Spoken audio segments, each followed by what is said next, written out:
Arafa kuni tutilgan roza 1000 kunning rozasi kabidir. Arafa kuni tutilgan roza 1000 kun roza tutgani savobini beradi. Kecha Arafat kuni roza tutgan birodarlar muborak bo'lsin shu bashorat. Payg'ambarimiz sollallohu alayhi vasallam Abi Qatodadan rivoyat qilingan so'z aytadilar: "Savmu Arafata kaffaratu sanatin qablahu va sanatin ba'dahu." Arafat kuni tutilgan roza 2 yilga kafforat. Ya'ni avvalgi 1 yil va keyingi 1 yil.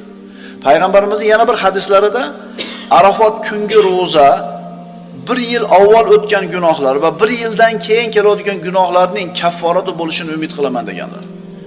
Mana uchala hadisni qo'shadigan bo'lsak, demak Arafa kuni roza tutgan odam, Arafat kuni roza tutgan odam 1 yil avvalgi gunohlarni kechirishiga sabab ish qildi. Yana 1 yil kelajakda qiladigan gunohlarini kechirishiga sabab ish qildi. Kim kecha roza tutgan bo'lsa, birodarlar, muborak bo'lsin. Alloh qabul qilgan bo'lsin.